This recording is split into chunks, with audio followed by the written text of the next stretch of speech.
The time is 5:30 on Monday, August 21st, and I'd like to call this work session to order.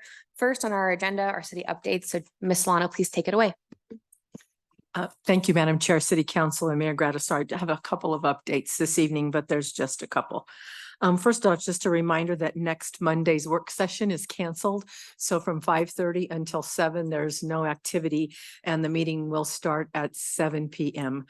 So staff will be, anybody with a staff report will be ready to go at 7. Let's see, the next one is our budget for 2024. The planning has begun. And tonight there's a little key to get into the distribution of the non-departmental request notebook.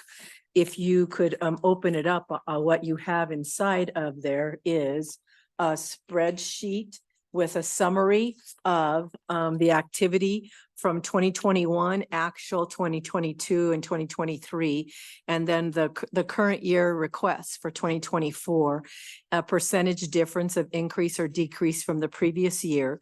The mayor has reviewed them all, and a column for the mayor's initial recommendation, because you know all of you are working just at the first draft until you see where the other budget numbers fall out. But it's an initial recommendation. And then last week, we met with the council's budget committee, and the far right column is the budget committee's recommendations. And as you go down that far right column, there's in red font a request for presentations from 3 of the entities, which we will get scheduled for you as we get closer to the budget discussions. There is a change in just a couple of the others, and it's on front and back, with the totals on the back between separated from the contractual requests versus the contribution requests for the nonprofit agencies. So it's dated 8/18 as we update this, and as you go through the budget cycle, we'll update it and bring back where we are, date certain, as we get towards the budget. The next budget update is actually included in your notebook as well, and it is the calendar, the planning calendar. And I brought it early enough so that you can talk about it or make changes to it. This is the city council's review of the approved budget that starts with by chart. All of these are charter required except for a couple by date certain. By the first meeting in October, the mayor is required to submit to city council the following year's budget. So that's October the 10th, which is, by the way, a Tuesday, as Monday is the holiday. So Tuesday night's budget submission will be an agenda item on the city council agenda. And then what we've done on the 16th, the 22nd and 23rd, the 16th and 23rd and 24th, the budget workshops are at your discretion as we look at calendar going forward.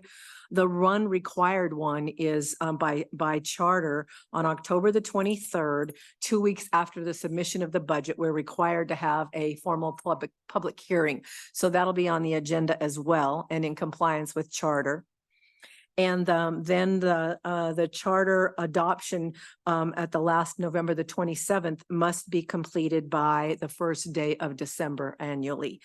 But the reason 23 and 24 are back to back Monday and Tuesday is the pattern that you followed last year, is you wanted to meet back to back instead of waiting a week and making changes. So as you look at a calendar and see what you want to do coming up now in October, we can be pretty flexible with the 16th, the 23rd, and the 24th budget work sessions. I don't know if you want to take a look, and I'll bring this back up again next week when you look at calendars. We can just be flexible and schedule those according to council's direction. There is no ARPA update this evening, other than we have the 2 city reports that Council President Graham requested last week from the Teen Up to Clean Up and the $1 million ARPA budget. We have both Parks and Rec and Public Works presenting this evening. And that concludes the city updates tonight. Do you have any questions or directions for me? Thank you, Ms. Solano, for that update. Questions from council? I have a clarifying question. So I understand the designation between the mayor's recommendation column and then the budget committee recommendation.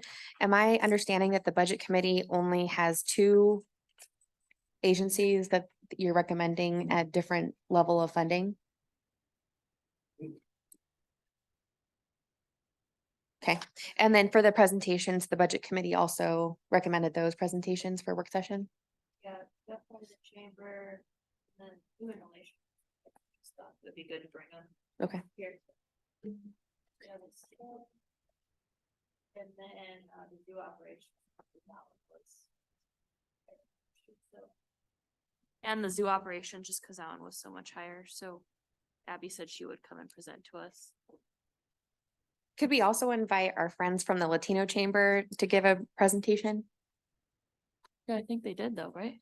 Well, I just noticed that their ask is a little bit different. Laura said that, The mayor's is different because they presented 3 weeks ago and said that they didn't use all of their award that you gave them this year in 2023, but they had plans to use it in 2024 with specific events and dates that they had planned. So that they can come back Okay, if you'd like. Because the other three that say presentation, President Graham had indicated, she wasn't in a position to make a recommendation to council until she heard from those three entities. got it. So we can easily add Latino Chamber if you're looking for something specific, different, or even if it's the same of what they presented about 3 weeks ago. No, I don't think that that's needed. I just wanted to make sure that I was clear about the rolling over of the funds for next fiscal year. Madam Chair, Ms. Solano, do you think that we could request the Chamber of Commerce's presentation earlier than later? Because last year it seemed like we had some outline questions and things like that. And so if we address it earlier than later, probably be best. Thank you, Counselor. Yes, and our finance director said the same thing and requested, along with City Council President Graham, the detailed budget, not in summary fashion, but she had some questions about some of the what was included in the detail of the budget. So we'll make sure and ask them for that. Great, thank you. Other questions for city staff? Seeing none, we're gonna move on to our agenda though, and then listen to the City of Pueblo audit report. So can we please have our friends from Reuben Brown, including Mr. Marino and Mr. Habercorn.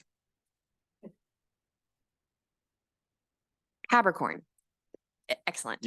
Great job. You got it pretty much right. So. Yes, I'm Matt Marino. I was your engagement partner, and this is Max Habercorn, your engagement manager. This is our second year getting to present to you all regarding the audit results for the city. We're about 60 days ahead of where we were last year, so that's a positive. We're trending in the direction that everybody wants to go. We're going to go through the viewpoints document that was included in the agenda packet, and I've been told this should drive, so we'll see. Yep. Okay, so this summarizes all the audit results. I'll present kind of the overall audit results, talk about high level, and Max will talk about some of the single audit results as well as some upcoming accounting standards. Because while we're doing a great job of accounting things currently, the Governmental Accounting Standards Board is always changing rules, updating guidance, and that keeps your finance and accounting team very busy implementing new accounting standards. Okay, so we issue a couple different reports as part of your audit process. First, we audit your annual comprehensive financial report. So the city prepares the financial statements in assistance with your external consultant, and you submit it to the Government Finance Officers Association. That's a certificate program that the city has done for many, many years, and we did issue an unmodified or a clean opinion. I know that sounds very unexciting, but that is the best that an auditor can issue for a city's financial statements. We also issue a report over internal control over financial reporting. We did issue a clean report on that. And then we also issue a report over the federal fund spending. Because the city receives and expends more than $750,000, we have to look at the different programs the city is running. And we do a risk-based approach whereby we audit different programs every year to make sure that we understand that the funds are being spent in compliance with the grant agreement that kind of drives how that money is to be spent, as well as whether controls are being applied on how that is being spent. Max will talk about the specific programs we audited, but long story short, we did issue a clean opinion on that as well.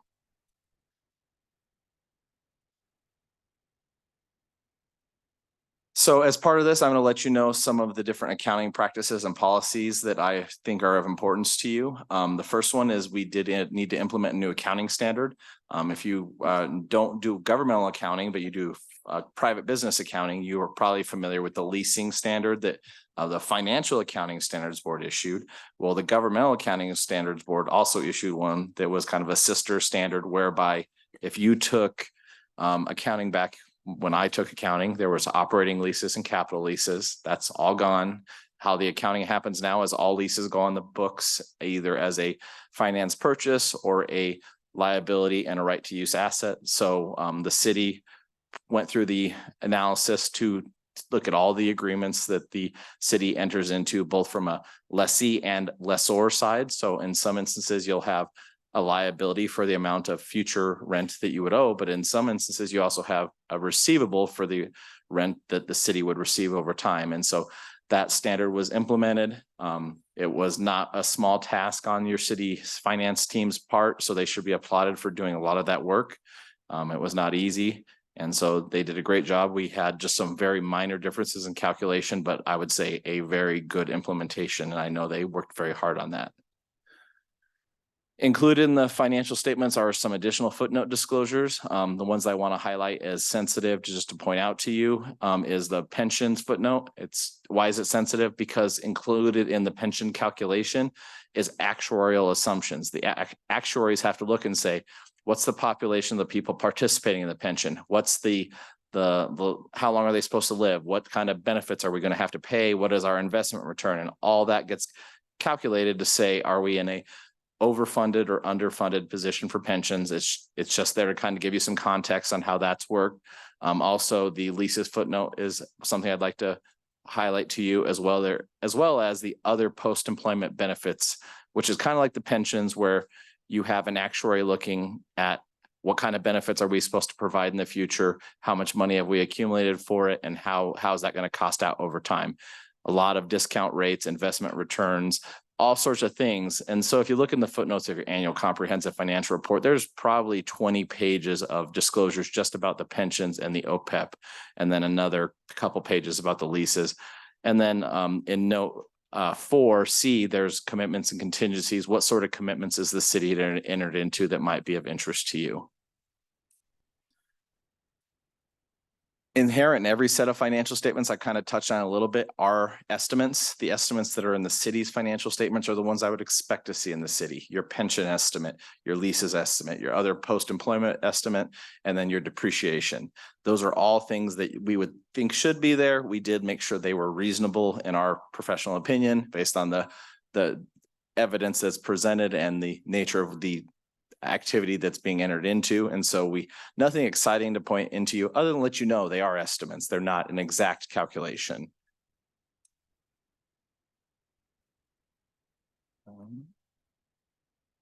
As part of the audit process, we're to let you know whether we had any significant audit adjustments. The audit adjustments are attached to the review points document.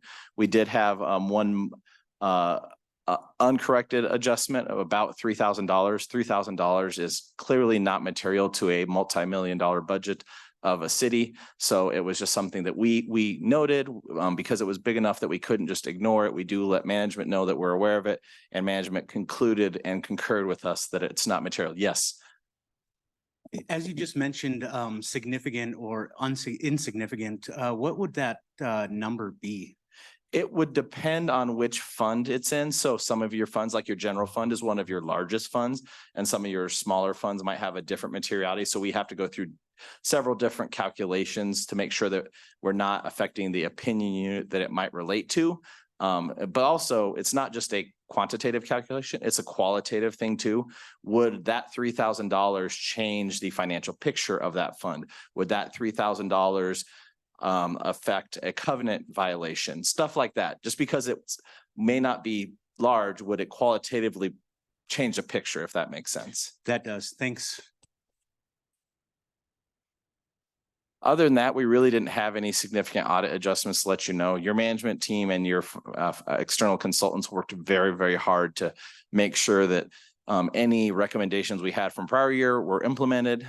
We did not note any of those sort of adjustments that needed to be made in 2022 that we had proposed in 2021.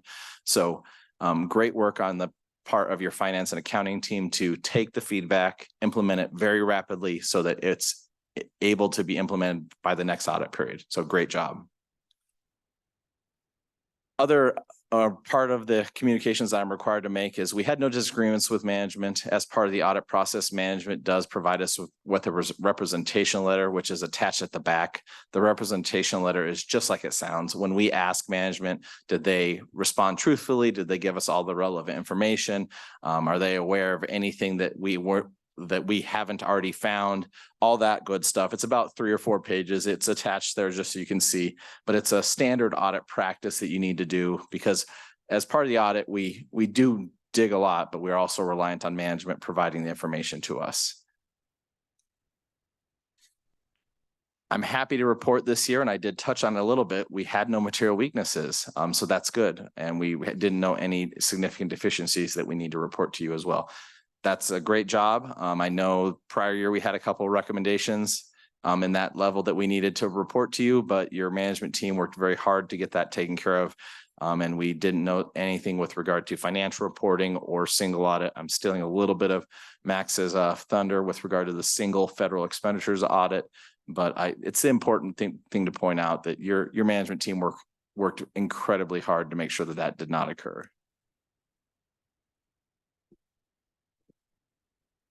And I'll pick it up from there. So in addition to what we do with the financial statement audit, we also perform another audit called a single audit. It's the audit over the federal financial award programs that the city runs in a given fiscal year. It's required by the Office of Management and Budget. We do it under something called the Uniform Guidance, which is the rules that basically tell us how we select our major programs, the programs that are significant enough for us to be testing every single year. From that perspective, there was 3 that was determined based on that calculation that we're required to perform. Of those 3, all 3 of them had COVID-19 fundings that were in some way, shape, or form funded by the American Recovery, ARPA, or for the CRF. And that was the Airport Improvement Program, the Coronavirus State and Local Fiscal Recovery Funds, which is most people just refer to generally as the ARPA funds, and then the Federal Transit Cluster as well. All 3 programs made up approximately what was 65 to 66, somewhere around there, percentage of your total federal expenditures in the last fiscal year. So obviously a very representative selection of federal programs for that year. And based on all of that testing that we did, we found no compliance findings and no control findings in this year, which is the best you can do. Again, doesn't sound very exciting, but it is the best you can do in any given single audit. So that is, again, very commendable considering we went from, having 3 findings last year to none this year. Very briefly, I do want to go over some financial reporting changes. That's not going to affect this year, but it is going to affect what we're going to go through next year. Basically, the biggest one we have coming up is GASB statement number 96. This is basically leases for what are intangible software agreements. So all these agreements that you may have for software that were for assets that are, software in nature, intangible assets in nature are now also going to be brought onto the balance sheet. In this case, you're not going to have as many receivables as you saw under GASB 87, but you'll see a lot more of your liabilities. So anything where you have an agreement longer than a year for any kind of software, whether that be Microsoft 365, any other accounting softwares you may have, that's all going to be brought on as a long-term liability for that, the term of those agreements. And so that's going to be a pretty heavy lift, similar to what GASB 87 was for this year. So we're expecting that there's going to be some additional work needing to be done on that front for the city. The other 2 are just, minor standards updates. We sometimes have to clarify language as we go through the process, and those are things that won't significantly impact the city. But GASB 96 will probably cause a little bit of harder work than we would normally have in an off year for your city finance team. And it's not just the finance system. It's really any system the system's using. So it's Zoom. What kind of contract do you have with Zoom? What kind of software does your GIS department use? And this is really a governmental only thing. And if you think about how you buy software now compared to when I was a kid, I remember when you bought the disc and you owned it till it doesn't work. It doesn't really work that anymore. It's usually an annual subscription sort of thing. Sometimes they might host your data on their servers. And that's why the GASB issued this statement to say, there could be some financial obligation that's greater than 1 year with some of these contracts. It's not all. So there could be plenty of contracts that are 1 year in nature. They don't fit in scope, but it takes a little bit more, because if you think about software, they're just quite a bit more specialized than renting a building or something like that. So that really is the end of the process from our communication. We're here for questions, but I do want to say thank you for allowing us to serve you as council as well as the citizens of Pueblo. We consider it an honor to work with you all, and we really enjoy the partnership that we've fostered over the last 2 years with you all. Great. Thank you, Mr. Marino and Mr. Habercorn, and a huge congratulations to our city finance department, who got a grade A on this, and our newish leader, Alex. So congratulations, Alex. Questions from council? Councilor Flores.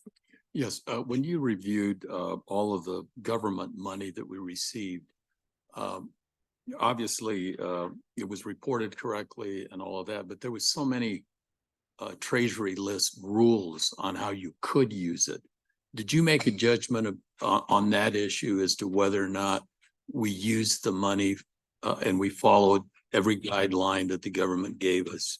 So when we do audit those federal programs, we were required to audit it to something called the compliance supplement, which the Office of Management and Budget on the federal level does issue every single year.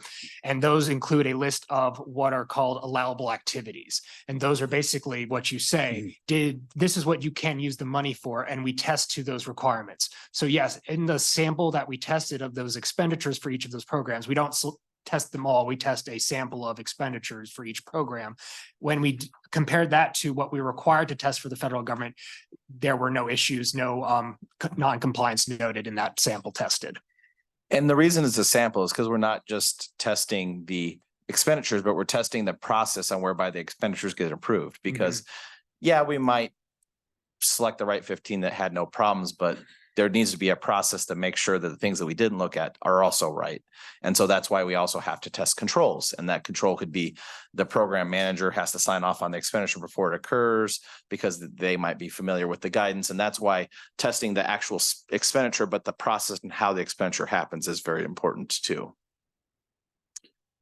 If you go back to page 5 under your disclosures, there is the 1, 2, 3, 4 on the 5th bullet point. You reference risk management, Roman numeral 4A. Specifically, what is the disclosure in that area? So I believe That should be your self-insurance sort of things and that sort of. Self-insure, Yes, yeah. And our workers' comp. Correct. Yeah. Yes. Yeah. So that's your disclosures on what are your limits, what sort of coverage, all that sort of stuff, how that works. Right. So, and obviously we have, reserves, I guess, or obligations the city has, especially under the health insurance. Do you provide a test in that area as to whether or not we have, the reserves that we need to cover the losses for the part of the city? we test it in relation to, much like with the pension and the OPEB, you're relying on experts, whether it be a management consultant where they calculate like your IB incurred but not reported, Right. which is the kind of like your healthcare claims that occurred during the year but don't get flow through as costs until years after. And so they help you say, okay, historically we've had these kind of claims. This claim generally has this kind of expenditures with it. It is an estimate though, like you don't know for sure what somebody might have, but it's pretty, we also look back and say are the estimates that are being used to do the calculations, have they been reasonable in the past? And, or have they related, if they said it was only $1 million, but it came in at 10 million, we might say, that estimate was not reasonable. And so we would question it more, but we didn't notice anything that would cause us to need to dig in more because the estimates seemed reasonable. Well, thank you. Thanks for clarifying that. Other questions or comments?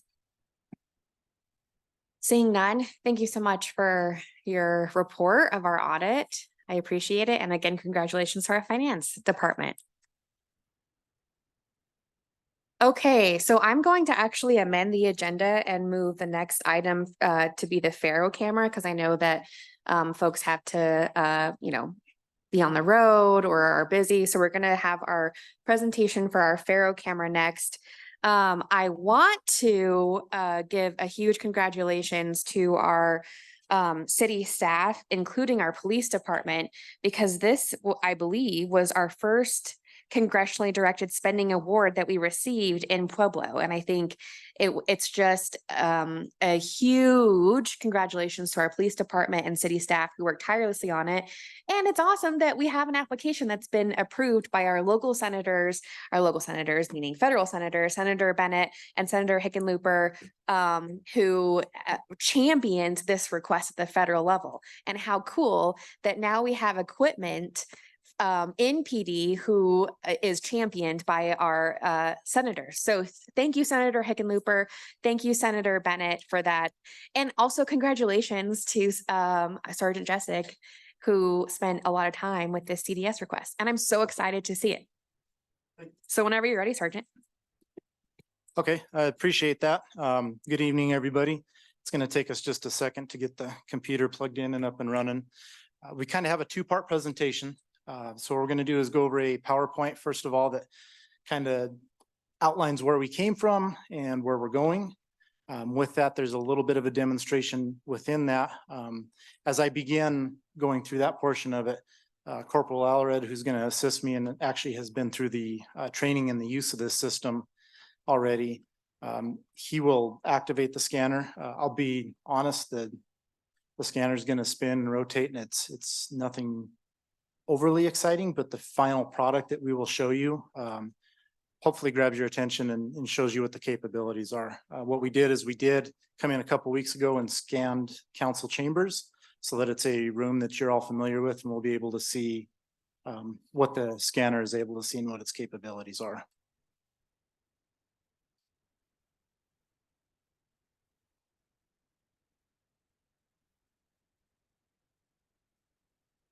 All right, so starting off with the project history, we began looking at this and acquiring this equipment in fall of 2021.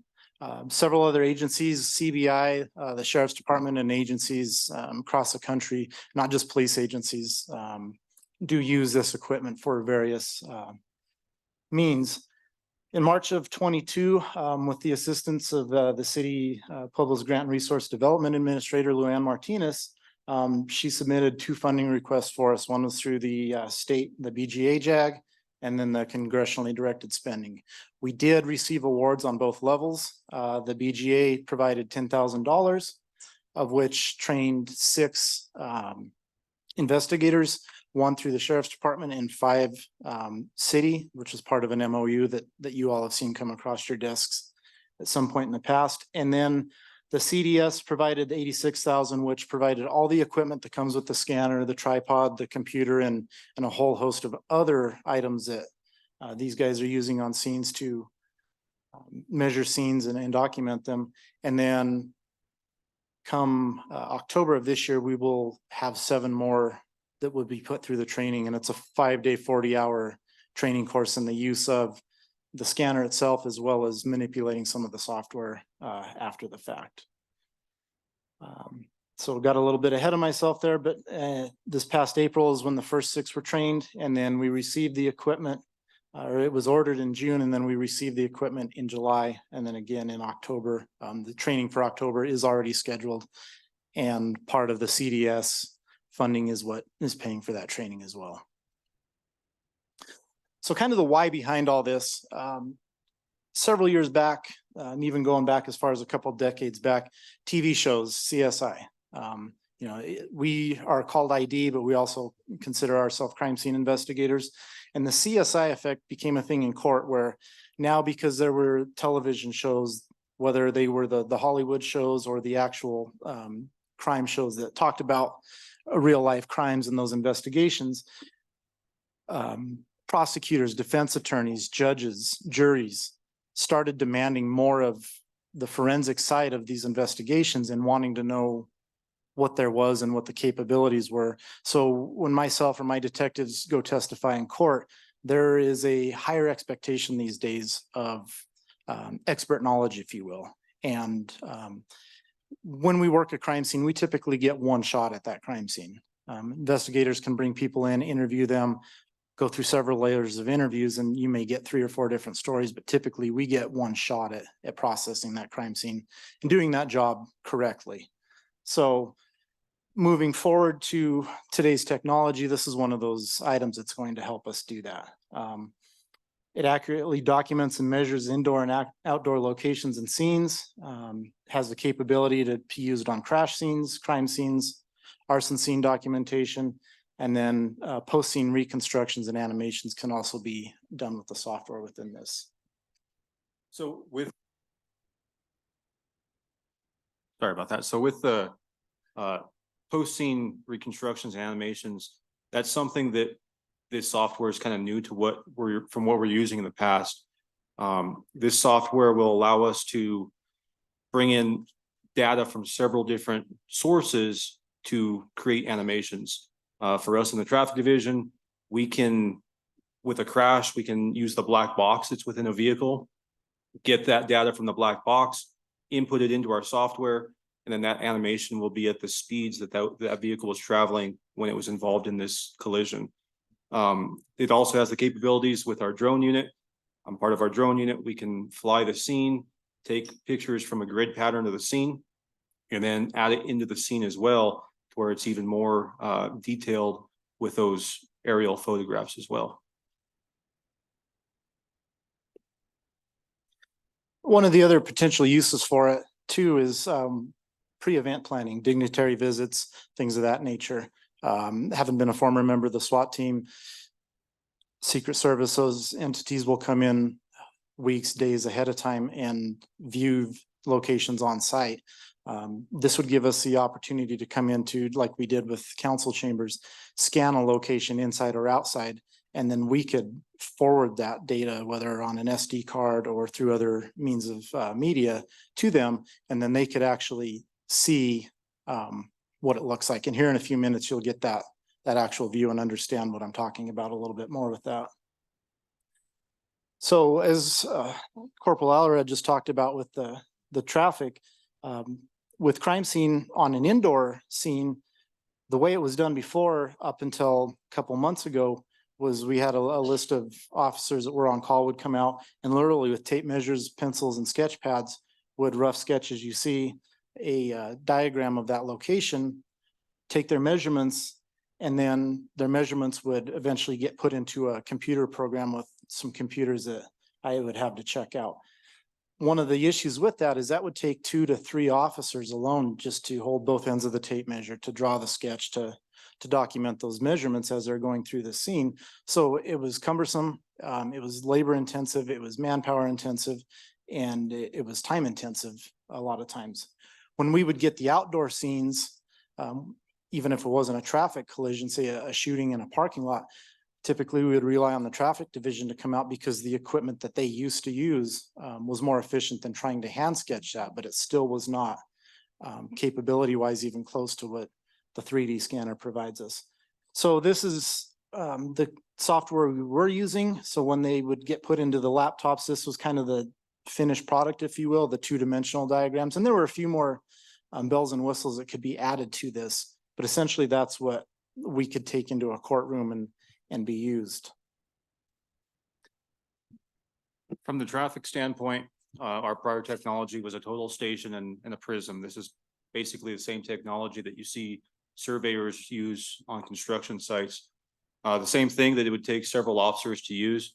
One officer would operate the total station, the other officer would go from separate points using the prism, and it would use a form of triangulation to document the scene.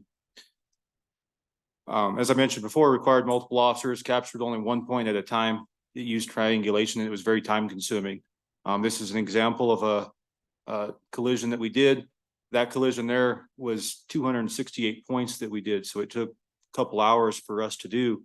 And from that, you would basically bring it into a computer program, overlay it with Google Earth, and be able to match up, connect the lines to make it into that diagram that it is. So that 268, just remember that number. That was like the old system, a pretty big scene that we had. It was 268 points. So moving forward with the new technology, this literally can be set up run scan after scan. Once one scan's done, it takes about 2 to 3 minutes indoor with good lighting. Then the tripod and the scanner is moved to a different location within that same room or through that house, room to room. And another scan is activated until we believe that we have thoroughly documented all the rooms or all the portions of that scene that we need to. So now, as opposed to having 2 to 3 people doing that, I've got one person assigned to doing that, while that other 1 or 2 people are now delegated to other tasks on scene, making things more efficient. It's a force multiplier. It's an overtime saver, because now if I don't have detectives within CSI to do this on a scene later tonight, I can call out Corporal Alared, which is 1 person as opposed to 2 or 3 other officers on overtime to come out and measure and document that scene for us. So Sergeant Jessica mentioned, we came in a couple of weeks ago and we took scans of council chambers. One of the reasons for that is that way you guys could see what it looks like. As you're sitting here, you could see what that finished product was. It took us about 2 hours, a little bit less than 2 hours to do the scan of this entire room. Took 22 scans for us to do. And as you could see this, it was about a 3.5 minute, 4-minute scan. And then we would move it to different locations.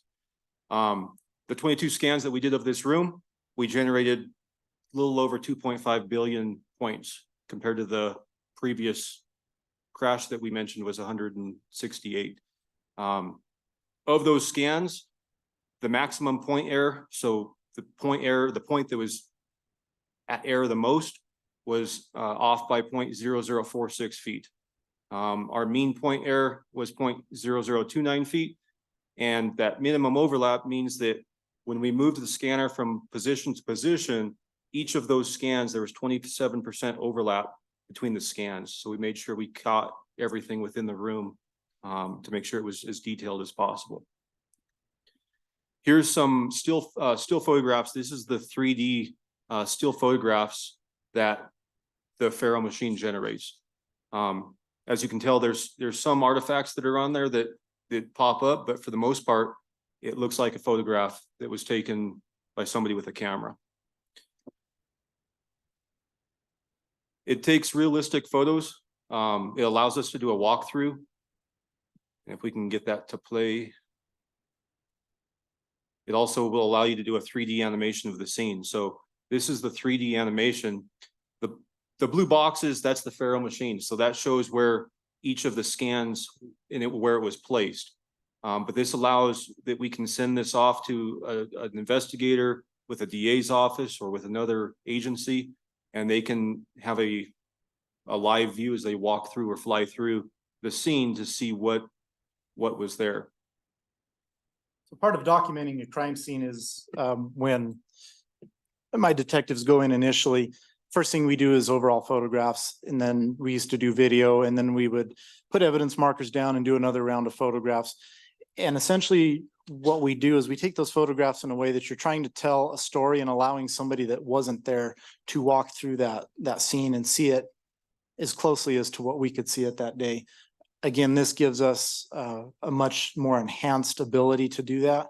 One of the other features you'll see here in a minute is we're able to actually take crime scene photos as well and embed them as links at certain locations of where that scanner was placed, when you can open it up and see the actual still photographs that we're taking. So it's not eliminating that part of the process, but it's actually enhancing that and then making those reconstructions afterwards, if they need to be done, much easier and much better. So here in a minute, one of the programs that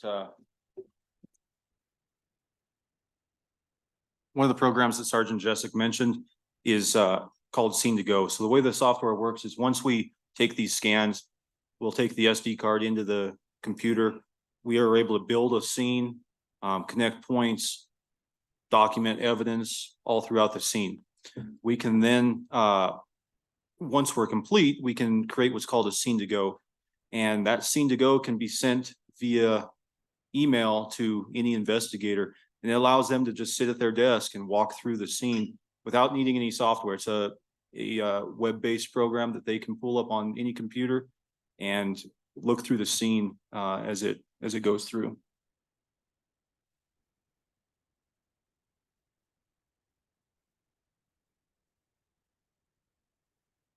So as far as the first portion of the presentation with the PowerPoint, that's what we got. Now we're gonna transition to, we got to use the actual laptop with the software installed on it to show you what Corporal Alared was just talking about.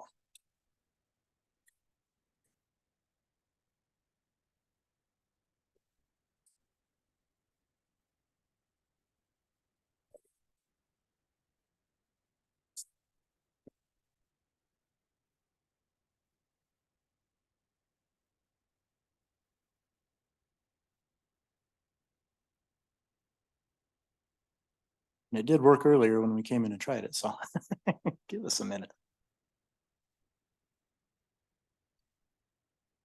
Transcended. Okay.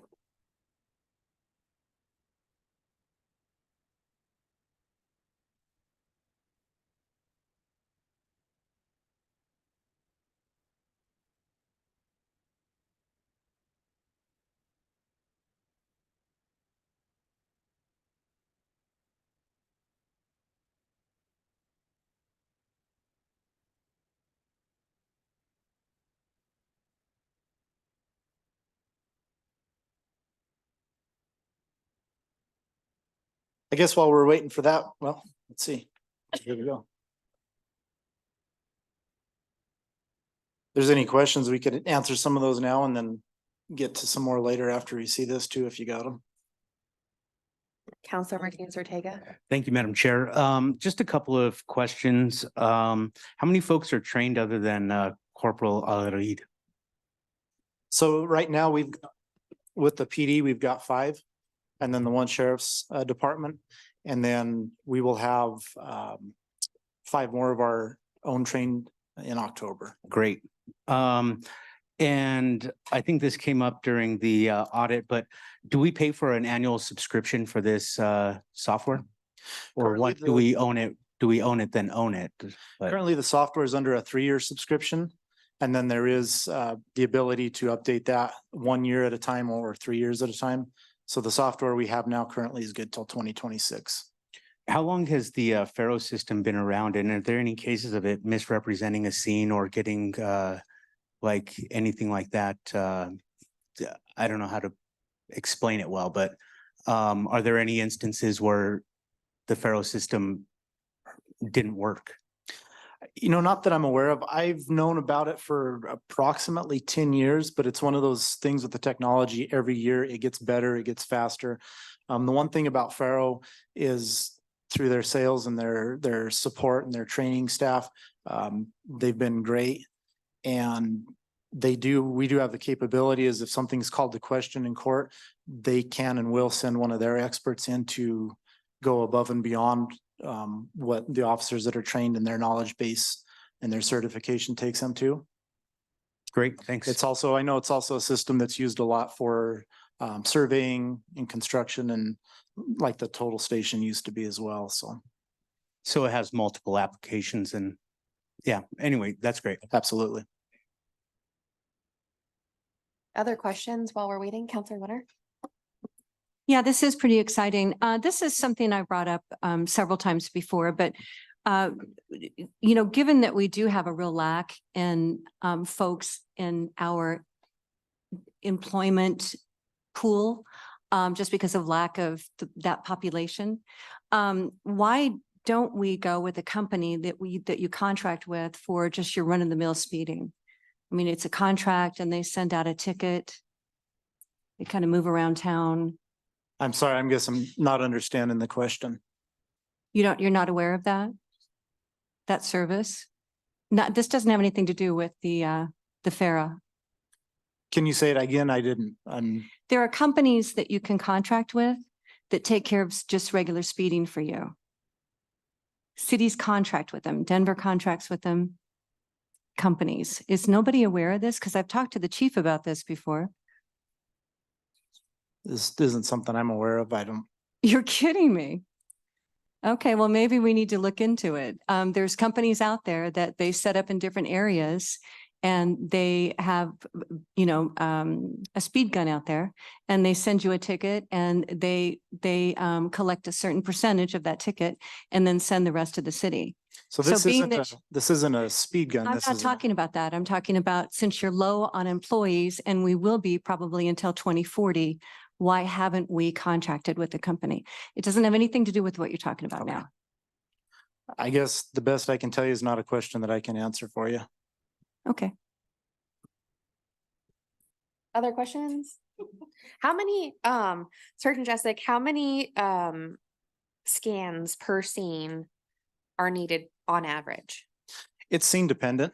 It just depends on how big the location is, how much of let's say it's a large commercial office building. If we know that that incident was isolated to one particular office or corner of that, we could focus on that in the immediate area around it. Egress points in and out of that location, or we could do the whole building outside and every room inside. So it really just comes down to what is that investigation and the evidence telling us at that point that we need to do. And I guess to touch on that real quick, it's hard to show it with, unfortunately, technology's not working with us, but like with this room here, it takes a few more scans if you want to show the detail. When we took our scans, we took the foyer, you take a video inside the foyer, and then you have to go within that door jamb to connect the two rooms together, and then you move your scans inside. So if you've got an inside scene with lots of doors or something like that, windows, you can do the same thing with windows. That's going to add to the number of scans that are necessary. Has this been employed in the field yet? I'm sorry, say that again. Has this been employed in our field yet? It has. We've used it on at least a couple crime scenes and a few crashes. And has it worked well? So far, so good. Excellent. Yeah, and I mean, I wish that we could show you this part of it because it really does add the detail to it. Because what this machine does is it doesn't only take a 3D scan, but then it actually takes photographs. And this scene to go allows the viewer to look at the scene from the 3D view, but they could also look at the still frame photographs that it takes. It also allows us to each of the evidence markers to be able to attach photographs to those, to where the investigator that's looking at it or the person that's looking at it can go straight to that evidence and look through the individual photographs that the CSI detectives took that show the detail of those as well. And is the camera in the middle of it? Or It where's is. the actual camera? So this is the whole mechanism right here. It's the camera, it's the 3D. It's a mirror that operates and it rotates the entire machine 360 degrees on each of the scans and takes the 3D as well as the photographs of the location. It also scans everything above. Essentially, when that's spinning, the only thing it does not capture is about the 3-foot circle that's underneath the tripod legs. But then as soon as you move it to the next location, as long as that part of the floor is within sight of the next scanner location, it picks that up and then it puts it into there. Mayor? How large an area outdoors can it scan? Really, it's endless. Well, from one location. Okay, What's yeah, the so- distance? Depending on the machine has several different settings. So in here, you could have just a standard setting to where it only takes. I mean, it shoots endless, but really the detail is up close. Outside, part of the purchase was a extended range of 150 feet. So it technically could scan 150 feet, but you want to make sure you have that good overlap to be able to capture the detail that's necessary as well.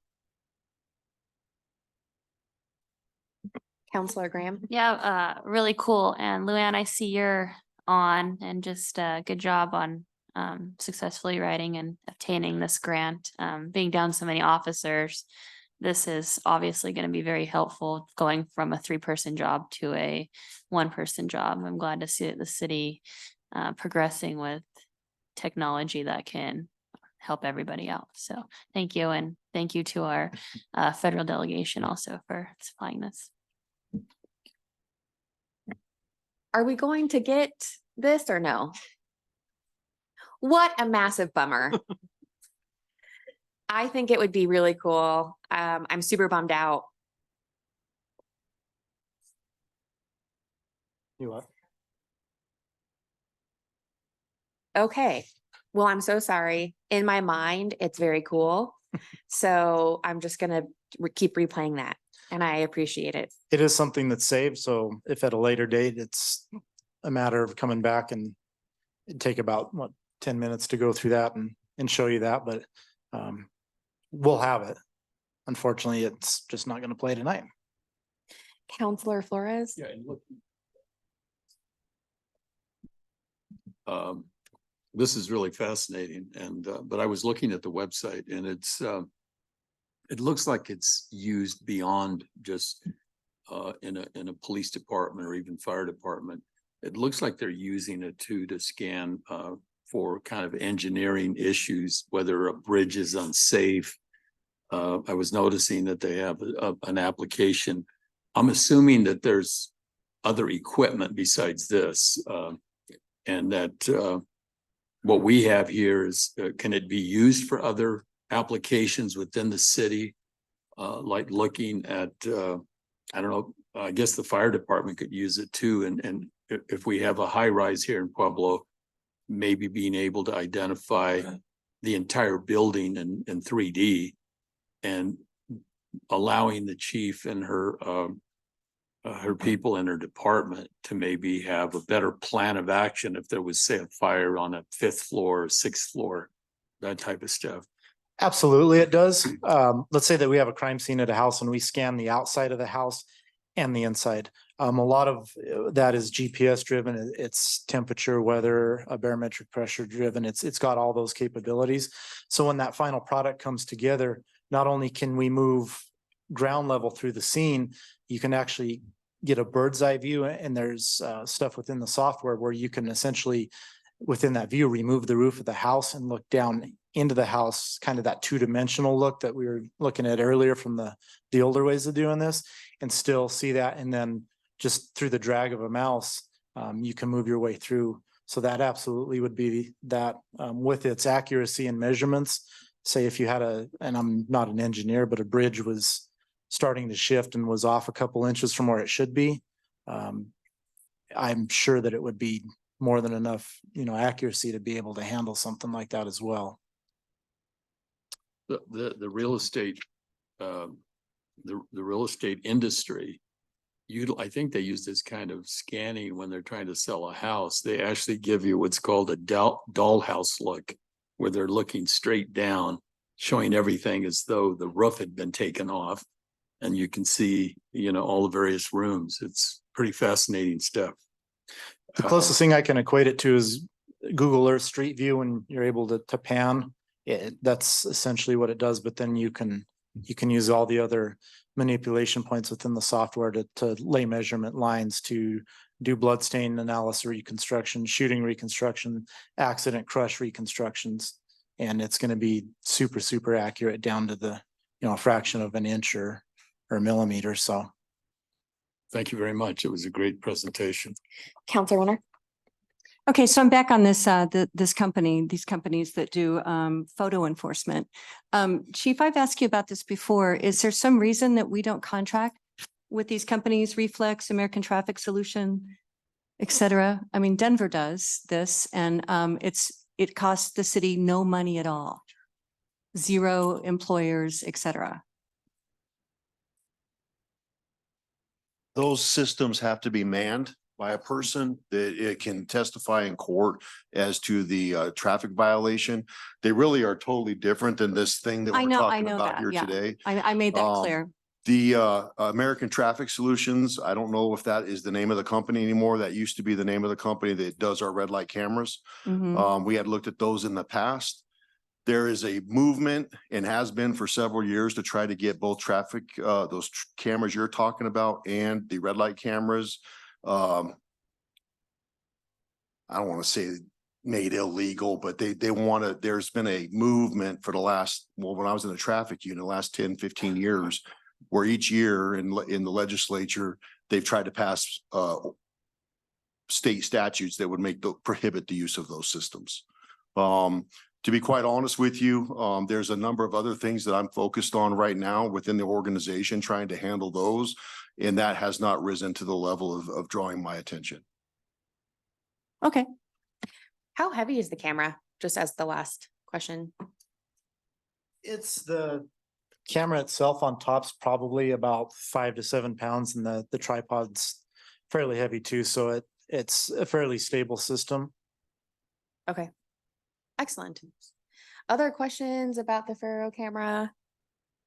Well, thank you so much. If you could email us the video or the still image from the example, I was really looking forward to seeing it. And I know that council would be looking forward to seeing it. Our federal delegation would look forward to seeing it. So if you could email that out, that would be great.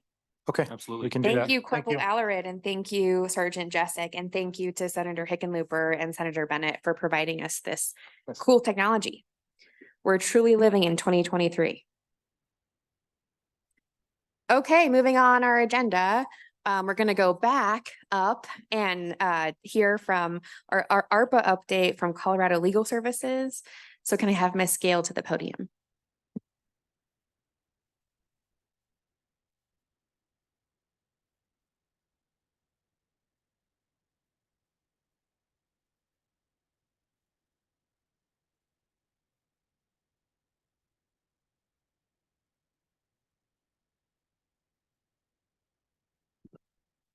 Thank you. My name's Gail Radosevich. I'm the coordinator for Colorado Legal Services Pro Bono Services, and I'm also managing and coordinating the new eviction diversion program. It's my pleasure to be here tonight. I have some really exciting updates, I think, for you. As we go on, I'm going to give you a brief overview of how we implemented the program and then give you the statistics to date on this program.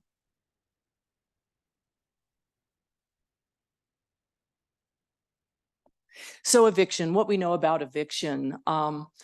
If you're evicted, your chances of being homeless in a shelter on the streets are great. They increase exponentially.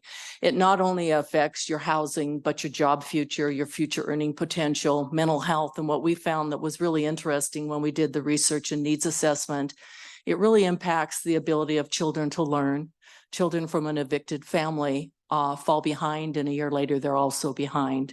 So it can be the defining factor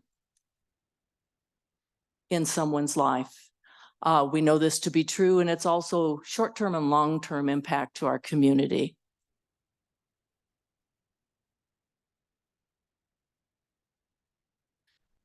What we found out when we did the needs assessment is that we wanted to target and deliver homeless prevention services to those most in need.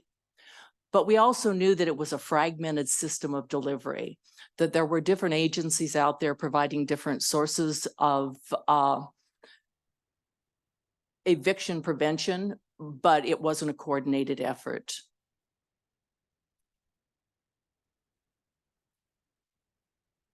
In 2021, after researching since 2015, we applied to the City of Pueblo for ARPA funding, and we were granted $300,000.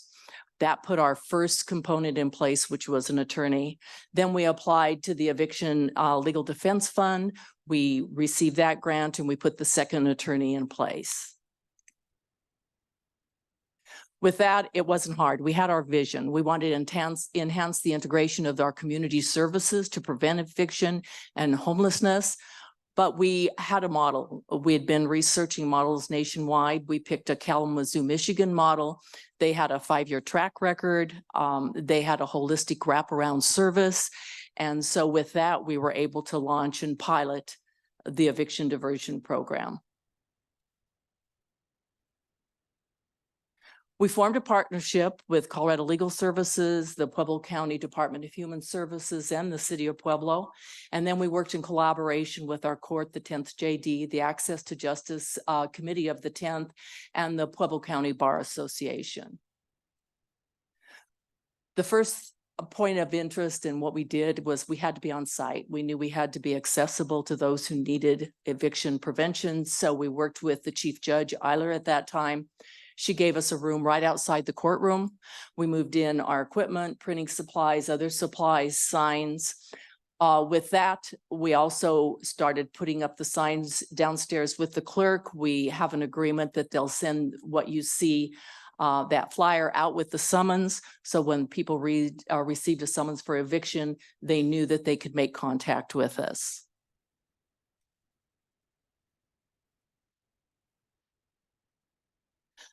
We wanted a holistic set of services.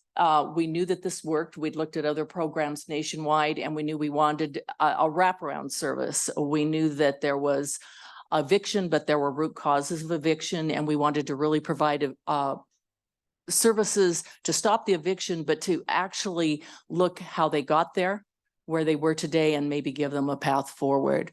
So we wanted to prevent evictions. We knew that. We wanted to improve the eviction prevention service delivery. We wanted to resolve cases before they got to court whenever possible. We wanted to reduce the time and increase the efficiency of applying for rental assistance, whether it be through the state ERAP or through local funders. And we wanted to coordinate services for on-site services on a wraparound. We piloted this program in March 8th of 2022. We received the funds in August of 2021, but it took us a while to put everything in place. So with that, we piloted the first Pueblo County Eviction Diversion Program. We are on site at the eviction dockets every Monday at 8:30, every Thursday at 8:30. It's easy access, and we maintain that on-site presence. I have to tell you that this was a shock to landlord attorneys.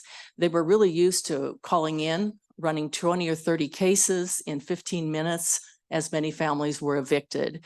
So this was something that everybody had to get used to, that now it was more balanced. There were landlord attorneys, but now the tenants had attorneys too. In addition to the attorneys on site, we had mediators, both virtual and on site, that could facilitate agreements whenever possible to preserve that tenant's credit. We have an on-site DSS technician, and she's the emergency relief processing person and can do the service linkages to other services to hopefully stabilize that family as well as keeping them housed.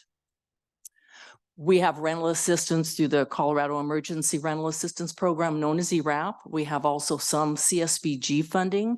And I know that our partners at DHS are looking at other funding that we may not know about if approved until January of 2024.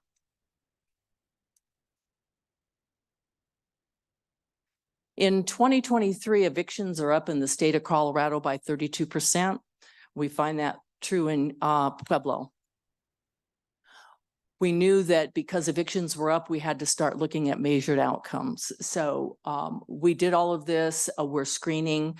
Of course, we're looking at client surveys, the number of clients that we are able to refer to DHS, the number of social services that they provide, the number of households that actually avoid the eviction, which is a writ of restitution, the dollar amount of the rental assistance that we're providing, the demographics of those we are serving, and the amount of outreach that we do and the community partnership and buy-in that we can get. So we're looking at all of that because evictions are going up. We have to triage. We're very minimally staffed. So this is how we triage what we see. And I'll give you for instance, we're going into court on Thursday with 18 eviction cases. So our first priority, domestic violence victims and their families. And then we look to public housing, and we look to public housing because they're in the most affordable housing in Pueblo right now. And if they get evicted, they probably will end up on the street if they do not have a relative that'll put them up. Section 8 vouchers, same. If they lose their Section 8 voucher, there's a process, and it's a very long process for them to get it back. So they are our priority. And then we look at families. We want to stabilize families. And of course, then we will look at single adults too, as we can provide those resources. This is the Colorado State Judicial dashboard. And what I did is I sorted Pueblo County from 2020 through 2023. And you can see overall in the state, there were 8,400 evictions in 2022, up to over 11,000 so far in 2023. So in Pueblo in 2020, there were a lot of evictions. And then surprising, during COVID, there were more evictions than in 2020. And then once the moratorium ended in 2022, it skyrocketed. So the eviction dashboard that the state does only does it by quarters. They only have the first quarter for Pueblo. I have some guesstimates on the second from what we see, and I'll tell you about it, but you can see that it looks like we're on track. This is where we are today. In 2022, 1,109 evictions were filed in Pueblo County. We started 2 months in to that year, but we handled 518 of those cases, about 47.5%. We provided $518,000 in rental assistance. In 2023, in the first quarter, there were 333 evictions filed in Pueblo County. We opened cases for 100 of those, and we provided 80,000 in ERAP and about 8,000 in local funding. For the second quarter, they haven't published their numbers, but we know that we've opened 112 cases, so we're right on track for where we were last quarter. You can see the numbers for ERAP and for the local funding went up. Total through 2022 and 2023 to date is 1,612 evictions filed in Pueblo County. We've handled almost 730 of those cases. We're hitting about 45%. And you can see the number of the rental assistance, almost $834,000 now.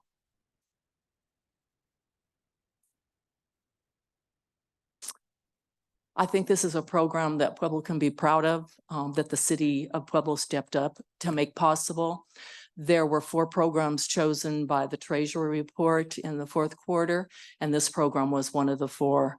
So Pueblo is a groundbreaker. It's the first eviction diversion program that is a true holistic wraparound program on site with attorneys, mediators, rental assistants, and a DHS navigator.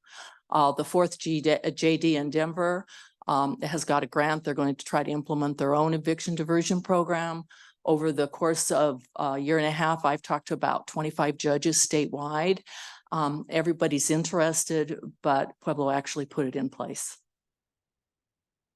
So this is what we've learned. We have to be on-site and accessible. We've got that in place. We have to keep doing the outreach to the landlords and the tenants. It's important for the landlords to know that we understand. Many of them are mom and pop. That's their income. So we want to keep the landlords paid while we keep our tenants housed.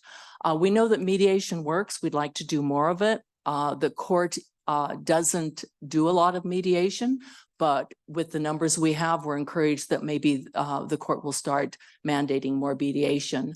Stakeholder meetings is important. Judge Silva, who's the county court judge, we've done a stakeholder meeting with landlord attorneys, both in Pueblo and Denver. With the eviction defense, we called in the Southern Colorado Rental Association and other agencies, and it was really a brainstorm. Judge Silva would give updates on how the law has changed, but it was an exchange of information, a dialogue to discover. So everybody understood why we were there and what we really hope to do that would benefit landlords as well as tenants. So key point, we had to have direct access. So we've got a number that goes into me. We bypass all of the front desk, we bypass auto attendants. When they call, they get me and we start screening. So they don't have to tell their story to 3 or 4 people. It's really traumatic. It's for these people and what they're going through. So that's working really well. We've got the direct number. We put that direct number out everywhere to all the service agencies and on all the flyers. We have to have attorneys on site. The statistics say that 99% of landlords overall are represented, but tenants not at all. So this really balances it out. So we have to have those attorneys on site. They are key to negotiating with landlord attorneys and getting the stipulations and the agreements we need to give us time to get that rental assistance and keep these people housed. Key point to combat homelessness. We have to have rental assistance. About 90% or more of all the evictions we see are because there's money. We do see other types of evictions, notices to quit, and there's other reasons, violations that they really want these tenants out. But overall, it's money. And what we also see is they're one paycheck off the street. They're not habitual offenders of not paying their rent. Their car broke down, they fix their car. They have to buy medicine, they buy medicine, and so they fall behind. And so they can stay even, but they can't catch up. They can never catch up. Once they get 30 days behind, 60 days behind, they're in the court system. And the court system happens very fast. A tenant will get a demand telling them, this is what you owe, pay by this date. If they don't pay, the landlord attorney goes to court, gets a summons and complaint. The tenant's served with it. The hearing is within 7 to 10 days. If there's no defense for owing rent, so many people go in wanting to tell the judge their story, there's no defense. So the landlord gets possession, the writ is issued the next day, and actually the sheriff can act on the 10th day. So it's very, very quickly that they're evicted. And if you've talked to any of the sheriff's officers, or if you've ever seen an eviction, they go in and everything's on the sidewalk. Everything that they own is on the sidewalk. So it's a really traumatic situation, hard to recover from. We know we need to keep doing outreach. We want buy-in from the community. We want buy-in from other service agencies, and we want buy-in from the court to do more mediation. So we're continuously working on that. I thought I'd introduce you to the Starfish Brigade. I know you all know the story of the starfish. It is really vicarious trauma. We work day by day with these folks, and it is just horrendous. But what we remember is we can save them one at a time, and that's what we do. We take as many cases as we can. We negotiate as many stipulations as we can. We get the highest amount of dollars that we can, and we do that.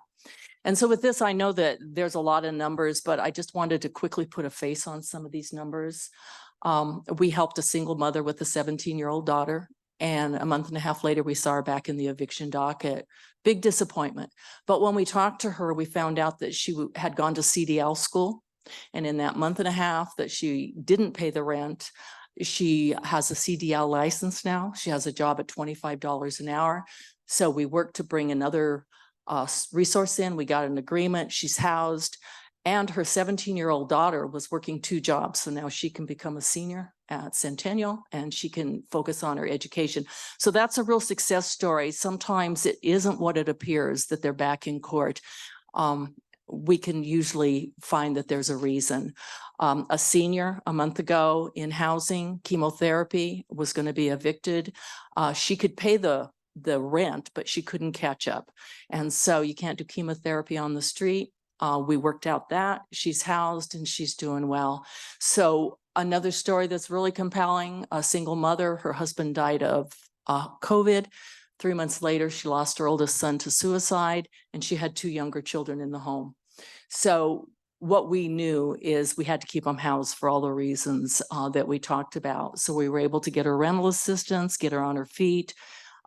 She's now employed, those children are in school and they're doing well. So that's another story that really puts a name to all these numbers that I'm telling you about.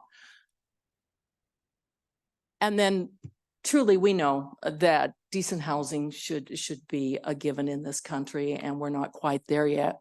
But it's important because without stability and shelter, everything falls apart. So thank you. We're really proud of this program. We're really appreciative of the way the city of Pueblo stepped up.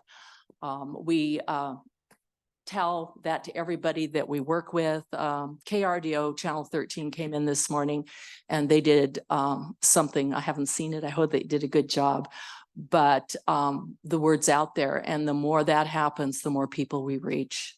So thank you again, and I'm happy to answer any questions if I can. Great. Thank you, Ms. Radosevich, for that presentation. Questions from council. Councilor Martinez-Ortega.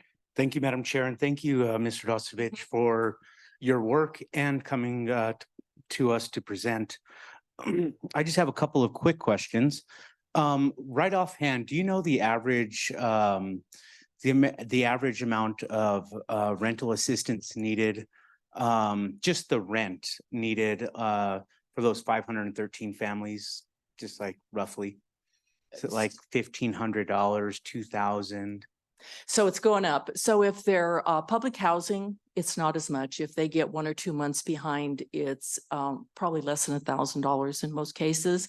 But when you go into the private housing in Pueblo for a family, they're looking at probably $1,500 a month minimum, not including the utilities. And up from there, many of these families, we've tried to find resources for housing to see if there is someplace they could go. And that's why it's important to keep them where they are, because there really is nothing more affordable than what they're in most cases. So usually it's for housing, it's less than 1,000, but when we go to the private landlords, we're looking probably 3,000 or 4,000. One of the big issues is if they get into court, then there's attorney's fees that are involved from the landlord attorneys, and then there's filing fees. So the cost goes up. Yeah. Well, good job on that wraparound approach.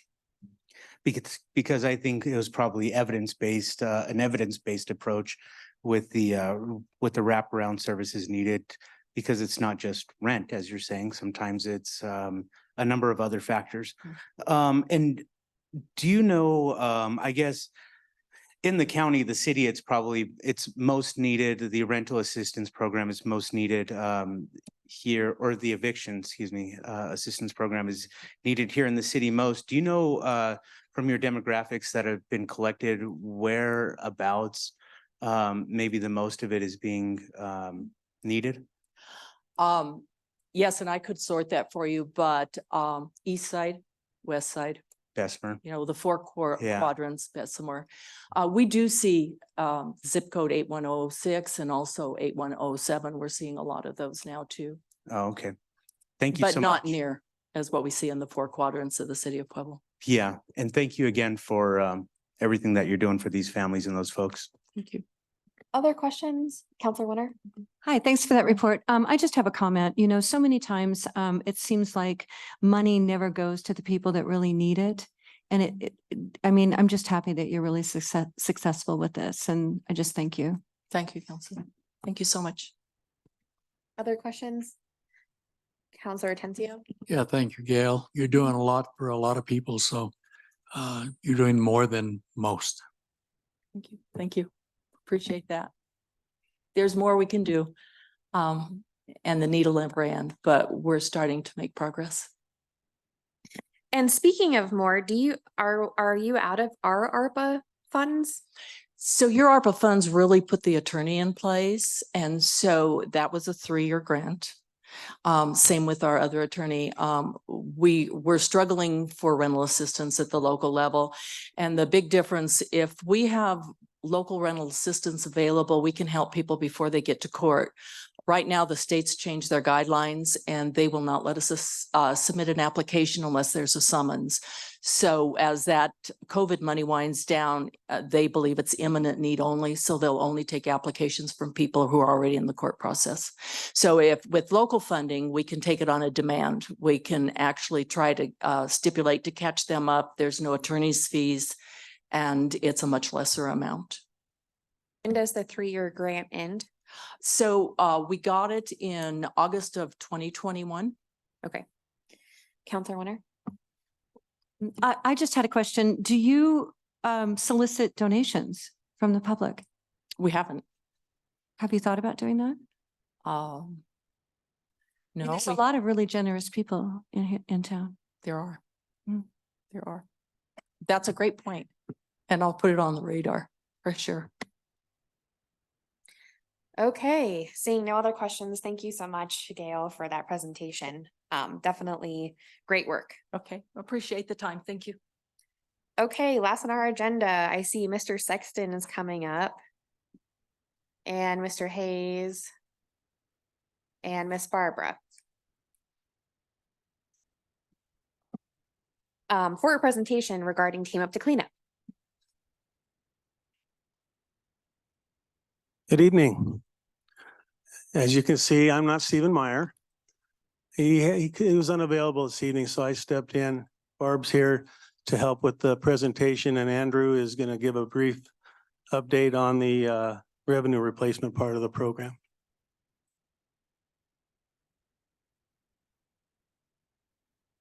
You see on the first slide, up to date with our cleanup. I mean, the last presentation we did was April.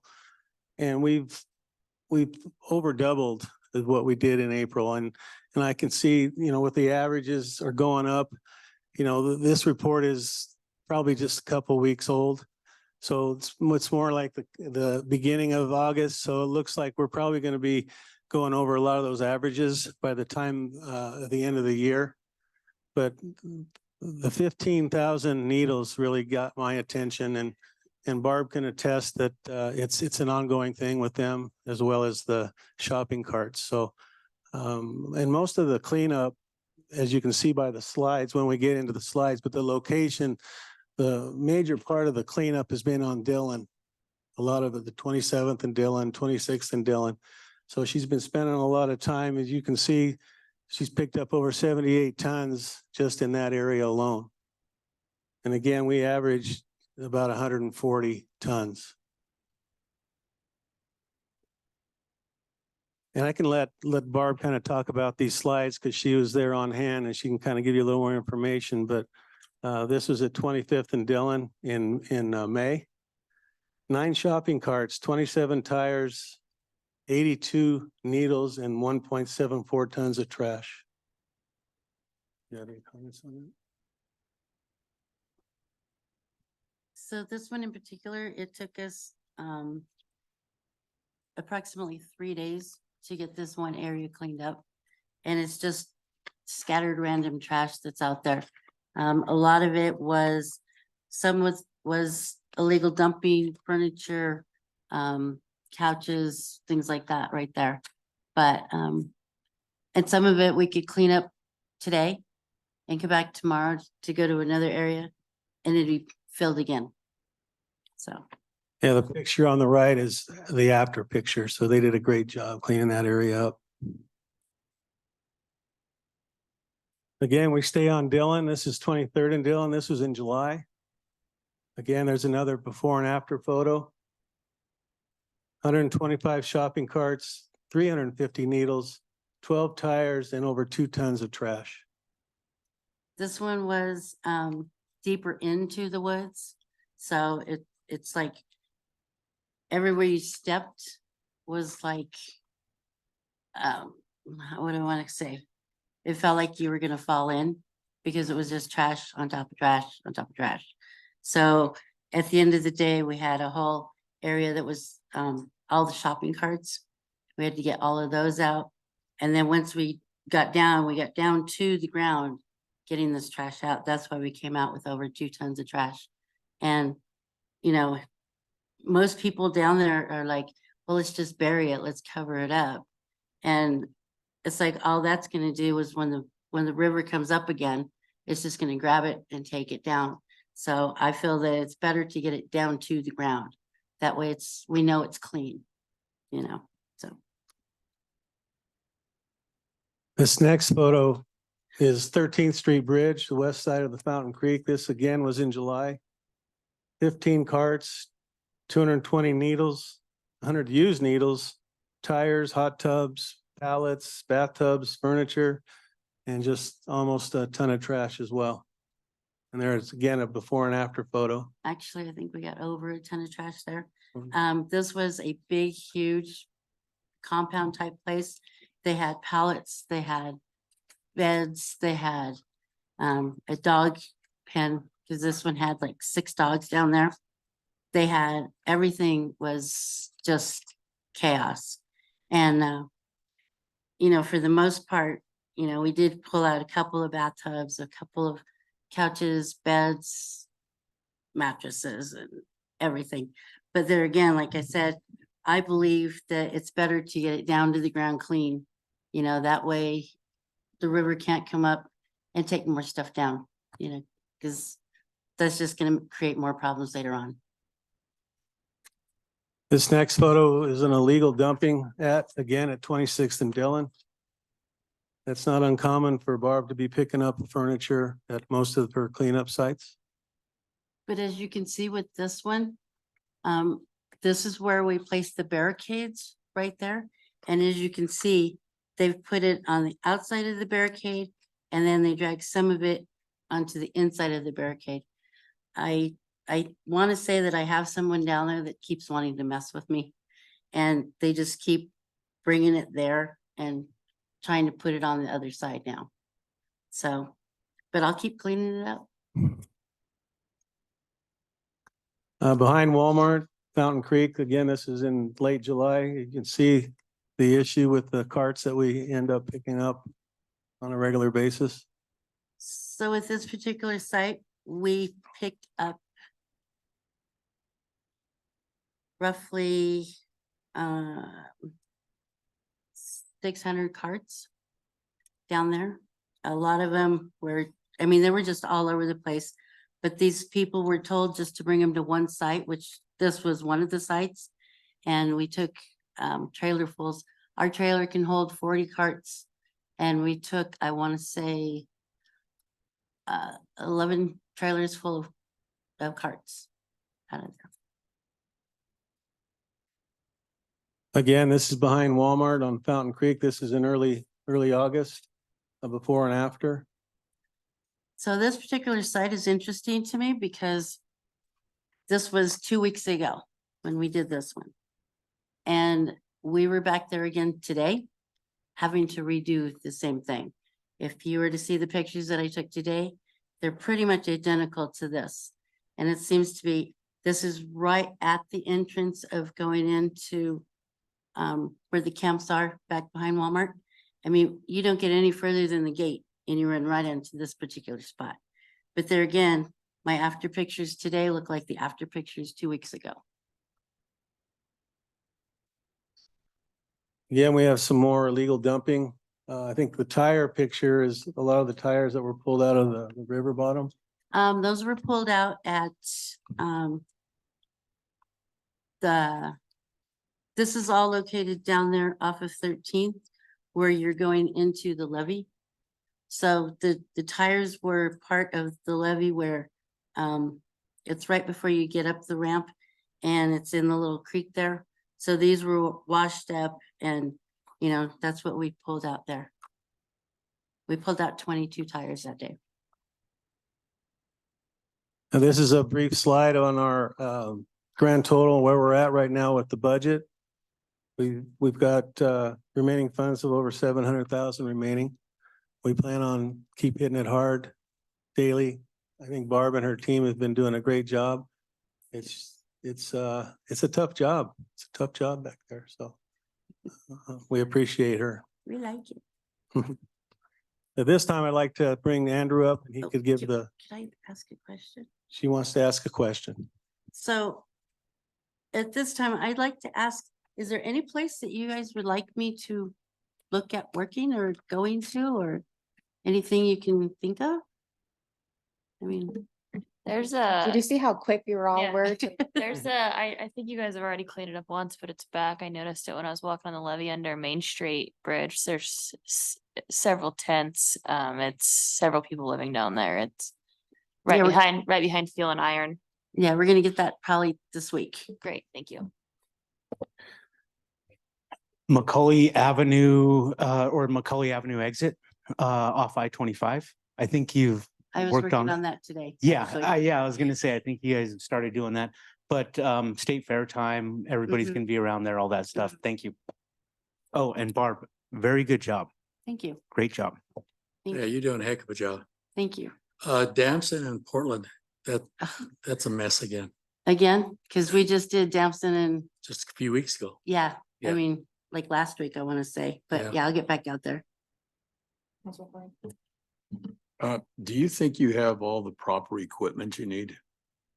I was looking at these huge heaps of trash. It just seems like some sort of, what do they call those small little cats with the kind of the. Like a skits- bobcat? Like a bobcat, that's it. I could use one. No, I'm thinking, just like the report we just had tonight, where, Uh-huh. you know, we're eliminating the amount of time that it takes to do things Yeah, the old way. With technology, we can replace 3 police officers with 1. yeah, It seems to me that you could be a lot more effective if you had equipment where you're not having to handle it with your hand. obviously there's stuff you have to, Right. but in this case, I could see a piece of equipment that could pick all that stuff and put it in a dump truck. And nothing large, because I think you need the mobility to go through trees and stuff, but. Right. And the other thing that we were looking at, I was looking at getting was maybe a four-wheeler or a side-by-side that could pull a trailer behind it. Cause some of these places we can't access, like, a lot of them we can't access.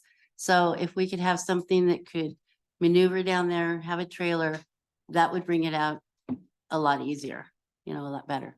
So And this is a little bit off the subject, and I'm not sure you can answer this. It's probably more of a legal question, but to me, it appears that we have a lot of homeowners now that think that they can drag their couch out to the sidewalk or an old TV set and put the word free on it, and they think there's a market for that. And if you look at that stuff, you wouldn't want to sit in that couch, or you wouldn't, the TV's not working. right. It's probably something that we need to dig into, because it's getting more prevalent. I mean, there isn't a day I'm not out in the city and there's a couch or there's a dresser or something Mhm. where somebody thinks, I'm going to get rid of it by just putting a sign on it that they can take it for free. And a lot of it doesn't go for free. No, No. So, and they're just trying to get rid of it. and from my understanding, if it's on the street, I can pick it up. So let me know where it's at and I'll go get it. No, I mean, I've just been observing this for the last couple of months, but Yeah. I don't have anything specific right now for you. I was just, Yeah. it's something that we might want to look at. Yes. Thank you, Councilman Flores. If I may, I just wanted to point out, under the city code, there are several, at least 2 statutes that would cover someone putting that couch out on the sidewalk that could be enforced. Just so you know, so there are existing city ordinances that would make that Illegal. Okay, at this point. For me, I think Corona Avenue, I'm still waiting for that to get cleaned up right there by the river. Especially like that ramp up Corona Avenue, that one way that's right along the river. I literally walked it this morning. And there's a new TV that's been dumped and Okay. multiple mattresses. And then the bottom of the intersection between I-25 and Highway 50. I feel like every time I drive by there, it's always full of garbage. Counselor Winter and then Counselor Tantio. So I don't have a suggestion for cleanup, but I was wondering why you don't scrap all of the grocery carts, since the grocery carts don't want to, the owners, you are scrapping it? That's what I just did. Yeah. Okay, for cash. I mean, you should get money for that. Well, How much money did you get They for go- 400? They go to code enforcement and. It was $650. Yeah, sure. That works. And then also, has anybody looked into the smokeless incinerators that you can move from location to location so that you can just put it all in there and burn it and you're not paying dump fees? No. I'm gonna say no, but we have an incinerator for stormwater, for vegetation, that kind of waste, but not. You do for- have one? Not for trash.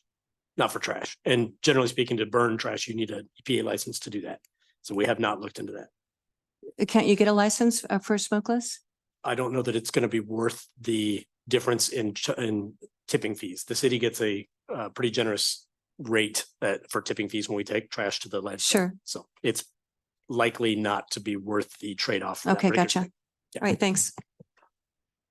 Yeah, some time ago, we partnered with the county. This isn't for you, but for somebody. Partnered with the county to put cameras at dumping sites around the city and county. Are they still doing that? And can we put some of these cameras in some of these locations? Especially where they're. The county health department still does, I'm sorry, the Pueblo Department still of Public doing Health that? and Environment does still do that. Has anything ever been done? I've They- never heard anything. They do. So they end up bringing enforcement actions against individuals that are caught. So there are cameras that get put up, and so they do that, not through Public Works, but through We their might own. Think about expanding that program. Yeah. I know they're in court all the time. Are they? Counselor Martinez Ortega. Thank you, Madam Chair. Oh, Bob- sorry, really quick. I know that actually, speaking, so they're called the Trash Task Force. And actually, we just had a work session request to bring them here to learn more about it. So we're in the process of scheduling that. Sorry, Councilor Martinez Ortega. It's okay, thank you. Barb, are there any ideas that you're sharing with other city staff that where we can mitigate some of these dump sites by cutting off the access to these, like some of these areas? Are there any ideas that you have that you're passing along to folks where we could implement some resources to cutting off that access to some of those dump sites so we don't have to go back there as much? Well, that's basically what we did down on 26 by putting up the barriers.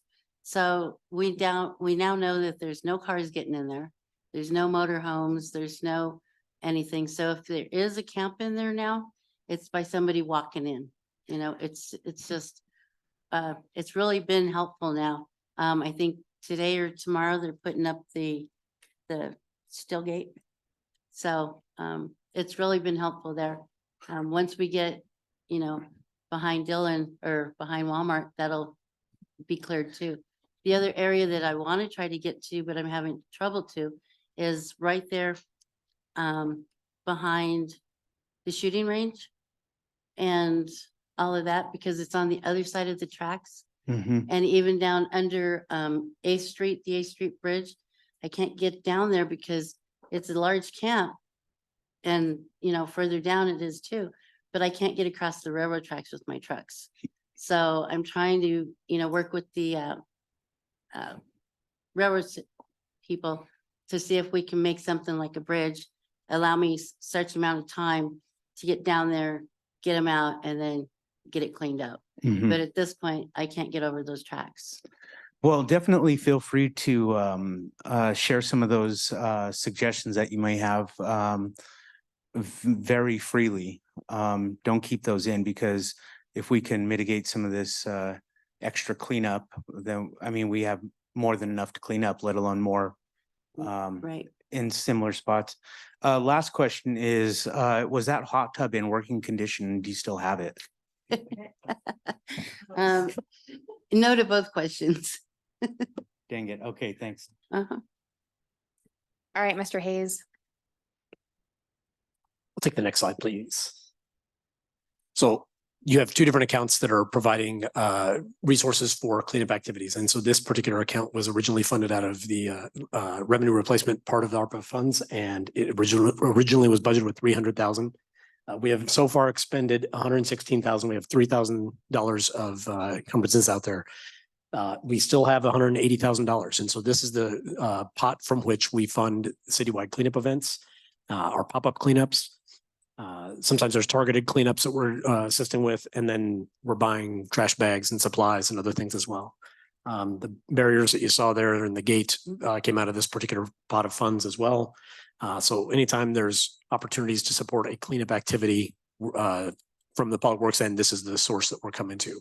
Obviously, being ARPA, these funds need to be encumbered by the end of next year. We have at least 3 more cleanup events if we keep with our every 6 month schedule. Those have been costing about 30,000, a little bit more than that up to this point. The next one's in October, and it's going to be a little bit bigger because there's 2 sites. So expect that that'll probably be in the $50,000 range. And so the funds that are remaining here are going to be pretty well expended by the end of 2024. With that, I'll take any questions you've got. Where are they? I'm sorry? The sites? The cleanup events. So the October event will be 2 sites. It's going to be at the State Fair, same as the previous 2 events, and then also at the CSU Pueblo outside the Thunder Bowl. So that parking lot will be the north side event. What are the dates? October 14th, I believe, is the date. I think it's the second Saturday in October. Great, thank you. Yeah, I know that it's for sure the Saturday. That's correct. And that's for those citywide cleanups again. And there's still going to be other events are going to pop up as well, pop-up cleanups around, or targeted cleanups, or other, you know, any kind of cleanup activity we're doing is coming from here. Mayor. Yeah, I just want to advise you that we're working on a partnership now between the city, Health Solutions, Grupo Cementos, where I don't know whether you know it or not, but they burn used tires at the kiln there when they're making cement. There's, I don't know how many tires down Mount Fountain Creek. We're working on a program right now to set up a bounty so that we'll, in cooperation with Grupo Cementos, they'll collect the tires from the homeless. We'll pay the homeless so much per tire, sort of give them a little bounty for bringing those tires up out of the river bottom, putting them on the trailer or the truck or whatever it is.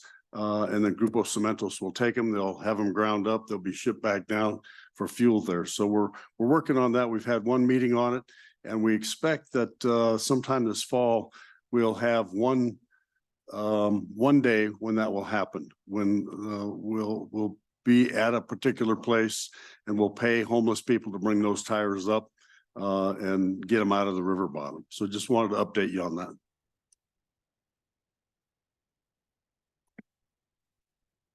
I guess I just want to reiterate Councilor Martinez Ortega's comment about preventing, like, I think that it's tremendous work, and I can't imagine the energy it takes to clean up sites, and to do that over and over again. I would encourage us to like think about what ways that we can prevent that from happening, whether that be concrete barriers that I think are working really well right there behind King Soopers, or fences, or, you know, anything like that. I want us to think a little bit more about that. Councilor Graham. Barb, how many employees do you currently have working with you? 10? Part-time? They're all part-time? 25 hours a week? Is that is that good? I mean, do you need more? What's you? I mean, I could use more, but right now our capacity in our vehicle Is the staff filled? is full. So, I mean, the reason why I go with 25 hours a week is because a lot of them are on food stamps. They're on Medicaid, and they'll lose their benefits if we go anymore with it. So, Thank you. Do you have any of those positions open that folks may? What I'm saying is, give yourself a plug, if there's anybody watching who wants to help out with this effort and get paid to do so. They would, how would they get on board? they go to the Pueblo website. Right now, I am looking for one driver. Right now, if I had one of my drivers that called off, I wouldn't have anybody to drive one of my trucks. So I'm looking for a part-time driver. It pays more than, you know, minimum wage.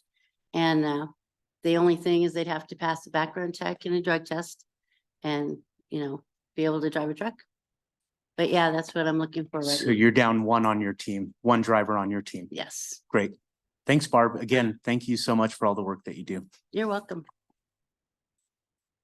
All right, well, seeing no other questions for the Team Up to Clean Up team, I conclude then. Did you have, Councilor Warner? So, not for you. I guess you're done. I just wanted to bring up again, the charter amendment that I would like to bring forward that is called, Resign to Run. I've been working with, our new city attorney, George, and, he does have a draft, that he'll be sending out to everyone. So, if you could read over that, and, we can have a discussion on it maybe at the next council meeting. Do you think we can put that, on a work session to just have a little discussion, Sarah, on that? Because it'll be first reading. Yes, as I understand it, it should be on first reading for On the first reading. 28th. Okay. I guess, yeah, my question, Mr. Hippolyte, is about the timeline is, because I know that elections are quickly approaching. Like, when is the ultimate time to get, like, to conclude the ballot? Because I thought it was August. So I would have to defer to the clerk's office on the specific date.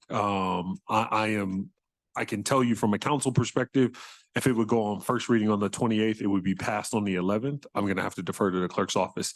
I know ballot initiatives need to be certified, I believe, by a certain date, but I'm not sure what that date is offhand. Okay. Do we know? I don't have my sheet. Ms. Stoller would, I'd have to refer to her.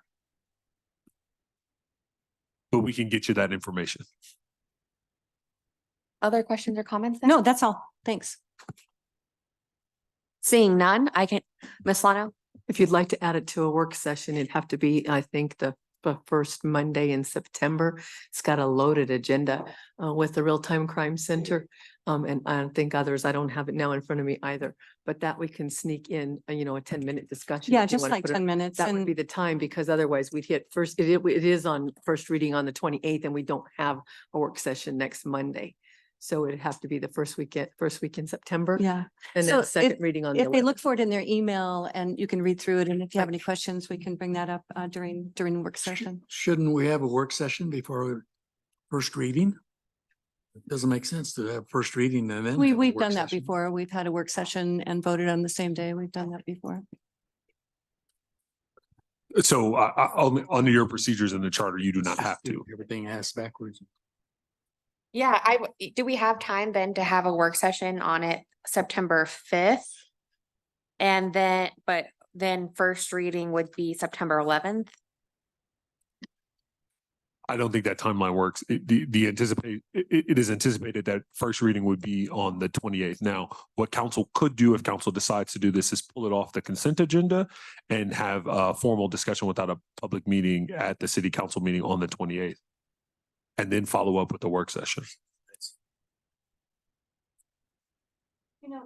It's really pretty simple.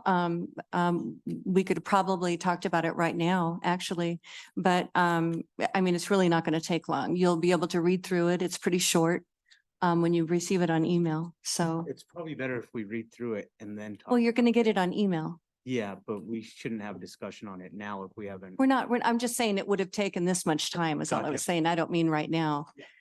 Probably 10 minutes or less is all I'm saying. Because once you read it, you're going to be pretty darn informed. So I just want to verify, it's it's all very in your clear. email. You all should have it. Okay. Did they get the new one? Yes, I Okay. sent it out earlier today. And All right. can we also get the timeline from the clerk's office about when ballots, because I can hear what Counselor Atencio is saying is it's typical that we have work session and then first reading and then regular meeting. Yeah, but this is for the charter, so it's, being rushed, I guess.